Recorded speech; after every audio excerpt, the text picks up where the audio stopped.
o sentir el olor de los pulmones y estar aquí en la pizarra.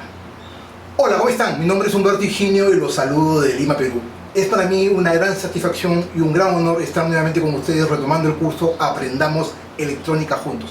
En este video vamos a continuar el curso y vamos a ir a los cimientos de la electrónica, a los cimientos de los materiales que hicieron el gran cambio de la humanidad en lo que es la ciencia y la tecnología. Me refiero a los semiconductores. No podemos continuar el curso si no hemos hablado ampliamente acerca de los semiconductores y aquellos materiales que van a dar vida a los diodos, a los transistores, a los circuitos integrados que cambiaron el mundo en la década de los 60 y obviamente en nuestros días.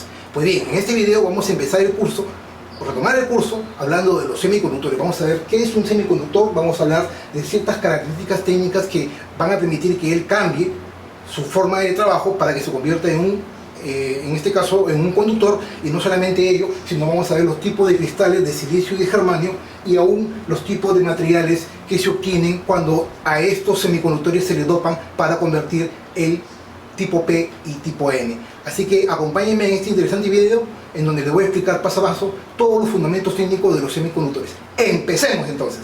Pues bien, nuevamente con ustedes, ahora sí vamos a entrar de lleno al tema de los semiconductores. Como les decía, la electrónica ha ido avanzando tremendamente y no podemos dejar de lado y hacer una introducción a los semiconductores sin, obviamente, continuar con el tema de los diodos y los transistores. Este es un capítulo muy importante porque hoy vamos a ver los fundamentos básicos de la electrónica en los cimientos en los que se basan los diodos, los transistores y los circuitos integrados. Y vamos a empezar este pequeño video hablando de los semiconductores, y para hablar de los semiconductores vamos a hacer una definición de qué es un semiconductor. Pues bien, un semiconductor es un elemento químico de la tabla periódica, un elemento que se encuentra ampliamente en la naturaleza y que es un componente que puede ser un buen conductor o un buen aislante, es decir, no se comporta ni como un buen conductor ni como un buen aislante. En otras palabras, estamos hablando de que tiene ciertas características técnicas y fundamentales naturales que lo van a hacer o un buen conductor o un buen aislante dependiendo de una fuerza física externa que pueda influenciar en su trabajo como tal. Es decir, depende de diversos factores como el campo eléctrico, un campo magnético, la presión, la radiación y la temperatura. En otras palabras, un semiconductor no es ni un buen conductor ni un buen aislante, pero puede cambiar su forma de trabajo dependiendo de diversos factores que hagan de que se convierte como un aislante o que se comporte como un buen conductor. Para ello, si aplicamos, por ejemplo, una cierta presión o una cierta temperatura a este semiconductor, lo vamos a convertir en un buen conductor. Por ejemplo, si al silicio o al germanio le aplicamos un pequeño voltaje de operación, vamos a hacer que estando en un estado de aislamiento, o sea, como un aislante, pueda convertirse en un pequeño conductor y que conduzca una cierta cantidad de corriente dependiendo del voltaje que incida sobre sus extremos. ¿Ok? Esa es la definición exacta de un semiconductor. Uno de los semiconductores más comunes es el silicio. Es más, el silicio es el semiconductor utilizado ampliamente en la electrónica, así como el germanio, y no solamente es el más usado en la electrónica, sino también que el silicio constituye el semiconductor más abundante en la Tierra después del oxígeno. El oxígeno es, digamos, el material o el componente químico que se encuentra en la Tierra más abundante, pero el silicio es el segundo más abundante en la Tierra, y eso es muy importante tener en cuenta. De ahí que se creó el Silicon Valley en los Estados Unidos para la construcción de los componentes electrónicos hace un tiempo atrás. Entonces, dentro de los componentes más importantes usados como semiconductores, tenemos una pequeña tabla aquí que voy a describir rápidamente. Se trata de los elementos, un grupo a la cual pertenece cada uno de los semiconductores y el número de electrones que tienen en su última capa de valencia. Los semiconductores más usados, los más comunes, estamos hablando dentro de la tabla de los elementos periódicos químicos, estamos hablando el cadmio, el aluminio, el galio, el boro, el indio, el silicio, el carbono, el germanio. Tanto el silicio como el germanio son los más usados. Tenemos el fósforo, el arsénico, el antimonio, el selenio, el toludo o telurio, y finalmente algo que se ha descubierto, que es el azufre, que es uno de los componentes también semiconductores últimamente descubiertos. Estos, señores, estos elementos semiconductores se agrupan en un, valga la redundancia, en un grupo determinado. Por ejemplo, el cadmio pertenece al grupo número 12, el aluminio, el galio, el bodo y el indio al grupo 13, el silicio, el carbono y el germanio al grupo 14, y así, ¿no? Al 15 y al 16. Y va a depender mucho el agrupamiento y la forma de trabajo dependiendo de la cantidad de electrones que tienen en su última capa de valencia. Para el grupo 12, que es el cambio, por ejemplo, tiene solamente 2 electrones en su última capa de valencia. La capa de valencia es importante tener en cuenta porque es la capa más externa de la estructura atómica, en este caso del cadmio o de estos semiconductores, que tiene una cierta cantidad de electrones que están disponibles para poder ser extraídos de esta capa de valencia y pasar a la zona de conducción. Existen dos zonas, la zona de conducción y la zona de valencia. Cuando un electrón se encuentra dentro de un átomo, se dice que este electrón está dentro de esta capa de valencia. Cuando el electrón es extraído por una fuerza externa, se dice que el electrón se convierte en un electrón libre y pasa de la zona de valencia a la zona de conducción. ¿Ok? Hay que tener en cuenta mucho ese detalle. Entonces, el número de electrones es importante porque determina qué tipo de semiconductor es, si es trivalente, tetravalente o pentavalente. Por ejemplo, lo del grupo 12, el aluminio, el galio, el bodo y el indio son trivalentes. ¿Por qué? Porque tienen 3 electrones en su última capa de valencia. Para el grupo 14, el silicio, el carbono y el germanio, que se dice que son tetravalentes, es decir, porque tienen 4 electrones en su última capa de valencia. Eso lo vamos a ver luego cuando hablamos de los enlaces covalentes. Y finalmente, para el caso del grupo 15, que es otro de los grupos que vamos a hablar en este video, estamos hablando del fósforo, el arsénico y el antimonio, se dice que es pentavalente, porque tiene 5 electrones en su última capa de valencia. Es importante tener en cuenta porque eso lo vamos a luego hablar en la siguiente sección del video cuando veamos los tipos de uniones o en todo caso los tipos de semiconductores que existen en el mundo. Y justamente teniendo en cuenta esa consideración y esa tabla que lo vamos a usar después, lo más importante aquí es los tipos de semiconductores que vamos a usar o que existen en la Tierra, en nuestro planeta, y lo más importante aquí es diferenciarlos. Existen 2 tipos de semiconductores, los semiconductores intrínsecos y los semiconductores extrínsecos, que lo vamos a explicar luego. Los semiconductores intrínsecos son aquellos semiconductores cuya estructura cristalina son naturales, es decir, son aquellos semiconductores tal cual, es decir, aquella estructura cristalina la cual le ha dado su naturaleza y no han sido, digamos, modificados o cambiados. Estos semiconductores intrínsecos, estamos hablando del silicio y el germanio. Hay algo importante tener en cuenta, no solamente estos semiconductores pueden trabajar solos, sino también pueden trabajar en conjunto. Asimismo, podría decirles que ciertos semiconductores, como por ejemplo del grupo 13 y el grupo 15, se pueden fusionar y unir de manera tal de que existe, así como existe el aluminio, el galio, el bodo, el indio, el fósforo, el arsénico y el antimonio, los podemos unir y dan a formar lo que se conoce como, por ejemplo, los diodos LEDs. Los diodos LEDs están formados por una combinación de estos 2 tipos de conductores del grupo 13 y el grupo 15. Por ejemplo, los diodos LED están formados por el arsenuro de galio. Una mezcla de ambos grupos, el grupo 13 y el grupo 15, utilizan los semiconductores para dar cabida a la formación o creación de los diodos LEDs, los diodos RGB, que es una combinación del galio con el arsenuro. Teniendo en cuenta esta consideración, vamos a retornar al tema de los semiconductores. Los semiconductores intrínsecos son aquellos naturales, como por ejemplo el silicio y el germanio. Y existe una red cristalina que forman estos semiconductores en su estado natural. Como sabemos, la materia está formada por partículas, moléculas y átomos. Un conjunto de átomos, en este caso el silicio, forman una estructura cristalina. ¿Y por qué se le denomina esto? Es una estructura cristalina porque es una estructura que está formada por varios átomos de silicio, para el ejemplo del silicio, porque también podemos decir una estructura cristalina para los átomos del germanio.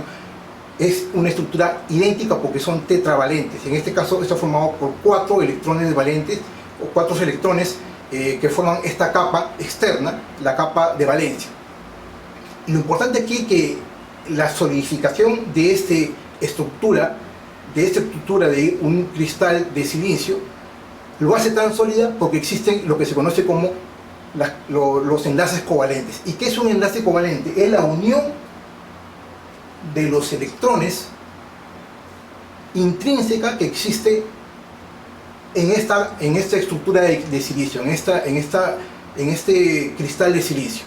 En otras palabras, si yo tengo un átomo de silicio en el centro y este átomo de silicio se junta con otro átomo colateral a ambos extremos, este átomo de silicio tiene en su última capa de valencia, este tetravalente, por lo tanto tiene 4 electrones en su última capa de valencia.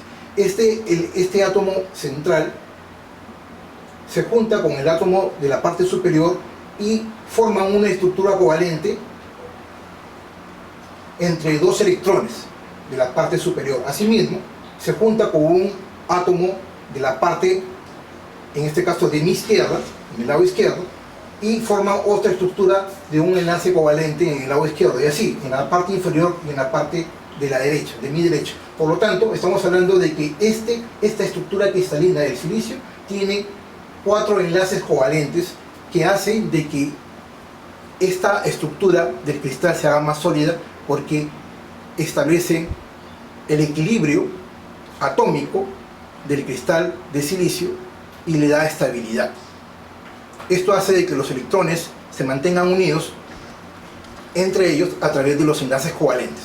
Ahora, ¿qué existe? No necesariamente este electrón o esta estructura del cristal va a ser siempre así, que en condiciones normales, a una temperatura ambiental, por ejemplo, entre 20 y 25 grados, puede darse el caso de que un electrón de cualquiera de estos átomos pueda liberarse por la misma temperatura, por el mismo aumento de temperatura, puede liberarse y dejar un hueco, ¿no? Este electrón, por ejemplo, de aquí, de la derecha, con la misma vibración eléctrica producida por el aumento de temperatura, de esa temperatura, puede saltar, puede dejar y producir un pequeño hueco, que lo vamos a poner de color rojo, mientras que los electrones están de color negro. Y este electrón que estaba acá saltó y se liberó y se quedó acá. Este electrón es un electrón libre que se encuentra, que salió de la estructura de valencia, de la capa de valencia, y pasó a la capa de conducción de esta estructura de cristal y dejó un pequeño hueco. Esto hace de que se produzca una corriente interna dentro de esta estructura de cristal, habiéndose roto el enlace covalente y dejado un pequeño orificio, un pequeño hueco, lo que se conoce en electrónica como hole o hueco, ¿no? O sea, la liberación de un electrón que salta del enlace covalente y por la vibración eléctrica producto del aumento de la temperatura hace de que el electrón salte y se libere, dejando un pequeño orificio al cual le denominamos hueco o hole. Este salto de electrón, este es un electrón libre, y si se ha producido un hueco en otra parte de la estructura cristalina, ese electrón va a comenzar a saltar y ocupar el otro hueco del otro átomo que dejó libre, y así se va a producir una pequeña corriente, porque pasa de la estructura de valencia a la capa de conducción, produciéndose una corriente en un sentido. Recuerde que los electrones fluyen siempre del negativo al positivo, mientras que si tenemos en cuenta esta consideración, llegamos a la conclusión de lo que se conoce como el flujo convencional de la corriente, porque al moverse los electrones de un punto negativo a un punto positivo, van dejando huecos disponibles, y esto hace de que los huecos se muevan en sentido inverso a el flujo de los electrones. Es decir, los electrones siempre fluyen del negativo al positivo, mientras que los huecos fluyen del positivo al negativo. En otras palabras, el sentido convencional de la corriente, que siempre hemos hablado en mi canal, se basó en estos fundamentos técnicos que les estoy explicando en estos momentos, haciendo que el flujo convencional de la corriente sea del positivo al negativo, es decir, el flujo del movimiento de los huecos en todo conductor. En este caso, estamos hablando de un semiconductor. Entonces, en condiciones normales, podría saltar un electrón de la capa de valencia hacia la capa de conducción, y este electrón libre podría tomar o ocupar el espacio libre de otro hueco, de otro átomo que ha liberado también ese electrón, y así se produce una corriente eléctrica. De esta manera, esta corriente eléctrica no solamente se puede dar de la capa de valencia a la capa de conducción, podría darse también que de la capa de conducción salten electrones a la capa de valencia, produciéndose dos corrientes en sentido inverso, una de un sentido y otra en otro sentido. Esto se conoce como recombinación. En esta etapa de la electrónica, en la etapa de los semiconductores, se conoce como recombinación de electrones con huecos. Teniendo en cuenta esta consideración, regresamos al punto inicial de que todo semiconductor podría ser un buen aislante o podría ser un buen conductor bajo ciertas condiciones. ¿Y qué sucede si a este semiconductor, vamos a ponerlo por acá a la derecha, a este material de silicio, yo le agrego o le aplico una pequeña corriente eléctrica, negativo y un positivo,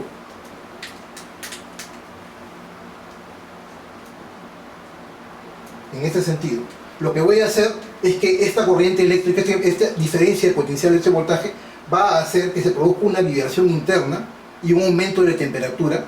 Esta vibración interna va a producir que los electrones comiencen a vibrar y se liberen y comiencen a girar del polo negativo hacia el polo positivo. En otras palabras, van a girar en este sentido. Los electrones, como les decía, van a ir del negativo al positivo, acá, del negativo al positivo, y este arrastre de electrones que van girando del negativo al positivo de la fuente va a dejar en su estructura lo que conocemos como huecos, ¿no?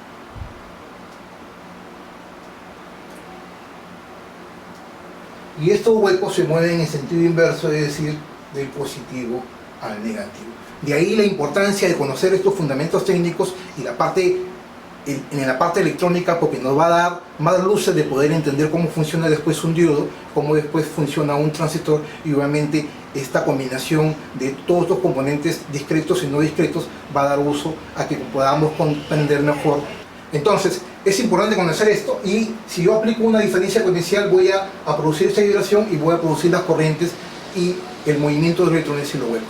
Pues bien, hasta aquí esta parte de los semiconductores intrínsecos, pero existen no solamente los conductores intrínsecos, que es el silicio y el germanio en su composición natural, existen otro tipo de semiconductores, los llamados semiconductores extrínsecos, aquellos semiconductores a los cuales se le ha agregado una cierta impureza, es decir, se le ha drogado, se le ha dopado para producir un cierto efecto interno en su estructura cristalina y hacer de que se comporten de una manera u otra. Para ello existe un tipo de semiconductor tipo N y tipo P. Es aquel al cual se le ha añadido impurezas, o sea, es decir, como les decía, se le ha dopado, en donde se le ha adicionado un átomo pentavalente. Es decir, si yo al silicio o al germanio le aplico un átomo pentavalente, es decir, de 5 electrones en la última capa de valencia, si yo junto, en otras palabras, si yo junto estos dos señores, el silicio con uno de estos, el arsénico por ejemplo, lo junto y le agrego cierto material del grupo 15 al silicio, como por ejemplo el fósforo o el arsénico, le agrego al silicio, lo que estoy haciendo es produciendo un dopado, un drogado, le estoy adicionando impurezas y lo estoy dejando de que sea intrínseco para que se convierta en un semiconductor extrínseco, es decir, un semiconductor al cual ya no es puro y va a comportarse de una manera distinta. ¿Y qué sucede cuando yo en este caso al silicio yo le agrego el arsénico en la parte, un átomo de arsénico en la parte central? Este átomo de arsénico tiene 5 electrones en su capa de valencia, mientras que el silicio tiene 4. Entonces lo que estoy haciendo es alterando la composición de los enlaces covalentes. ¿Por qué? Porque el silicio tiene 4 electrones, tiene 1, 2, 3 y 4, acá también 1, 2, 3 y 4. Cada uno tiene 4, pero el arsénico tiene 5 electrones. ¿Por qué? Porque es pentavalente. 5 electrones. Y tiene un electrón adicional, que vendría a ser este. Y esto hace de que este electrón exista dentro de esta estructura y produzca un desequilibrio. En otras palabras, estoy haciendo que exista un aumento de portadores de carga libre Y para este caso, al tener más electrones, porque ya creó el desbalance, estamos hablando de que existe un aumento de portadores de carga libre, ya sea negativo o de electrones. En otras palabras, si yo adiciono el arsénico o un material del grupo 15 al silicio o al germanio, lo estoy convirtiendo en un semiconductor del tipo N, en donde el material donante aporta electrones, en este caso cargas negativas, y por lo tanto se dice que el semiconductor es de tipo N. ¿Por qué? Porque tiene una mayor cantidad de portadores mayoritarios negativos o de electrones. De igual manera, si yo adiciono, en vez de adicionarle el grupo 15, yo adiciono el grupo 13 al silicio o al germanio, ¿qué es lo que sucede? Si yo adiciono de aquí para acá, es decir, adiciono el boro, el galio, el aluminio o el indio, que son semiconductores trivalentes, no son tetravalentes, es decir, tienen 3 electrones en su última capa de valencia, lo adiciono al silicio o al germanio, lo que voy a provocar es una desestabilización en el cristal del silicio, produciendo lo que conocemos como el semiconductor del tipo P, en donde estamos dopándolo, estamos adicionando un átomo trivalente del grupo de los 13, como les decía, el grupo 13, y lo que vamos a hacer es aumentar la cantidad de portadores de carga libre positivos o huecos. ¿Por qué? Porque acá tenemos la estructura del cristal del silicio, en donde le hemos adicionado en la parte central un átomo de boro, y el silicio tiene 4, 1, 2, 3 y 4, cada uno tiene 4, y el boro solamente tiene 3. ¿Por qué? Pues es trivalente. El boro solamente pertenece al grupo 13 y es trivalente. Tiene 3 electrones en su última capa de valencia. Tenemos 1, 2, 1, 2 y 3. Y entonces el silicio, como tiene 4, tiene 1, 2, 3, pero el cuarto se quedó sin su enlace covalente balanceado. Por lo tanto, esto genera un hueco en la estructura del cristal, en donde va a dar como consecuencia que se convierta en un material tipo P, porque tiene una mayor cantidad de cargas positivas o de portadores mayoritarios. En este caso existen mayor cantidad de huecos en un material tipo P, haciendo de que el silicio se convierta de intrínseco a extrínseco, convirtiéndose en un material tipo P. Pues bien, hasta aquí este video. Mi nombre es Humberto Higinio. Para mí es una enorme satisfacción poder estar semana a semana con ustedes. En este video hemos hecho una introducción rápida acerca de los semiconductores. Hemos hablado qué es un semiconductor, cómo le afecta el voltaje y ciertas características funcionales físicas para convertirse en un buen aislante o un buen conductor. Y lo más importante aquí es que hemos hecho una introducción a los tipos de materiales tipo P y tipo N. En el siguiente video, en unas semanas próximas, vamos a continuar con el curso y vamos a entrar de lleno a lo que conocemos como los semiconductores, en este caso los diodos, y luego vamos a pasar acerca de los transistores y finalmente con los circuitos integrados. Cuando hablemos de los diodos, vamos a hablar de todos los tipos de diodos, no solamente de los diodos convencionales, sino también de los diodos LED, los diodos RGB, los diversos tipos de diodos que existen en la electrónica, y vamos a irles explicando paso a paso sus características funcionales, y lo más importante, vamos a probarlos. No solamente vamos a ver la parte teórica, sino también la parte práctica, como siempre lo hago aquí en mi video. Si este video te gustó, no te olvides darle like. Asimismo te invito a que me puedas seguir en las redes sociales: Twitter, Facebook, Google+, Pinterest, Instagram, y obviamente aquí en mi canal de YouTube. Asimismo, si no estás suscrito a mi canal, te pido por favor que te suscribas, y lo más importante, estés suscrito o no, que verifiques que la campanita esté activa para todos mis videos, de manera tal de que te lleguen las notificaciones cada vez que ves que yo subo un nuevo video en mi canal de YouTube. Muchas gracias por la atención, y como siempre los espero la siguiente semana con más videos de ciencia y tecnología. Permiso.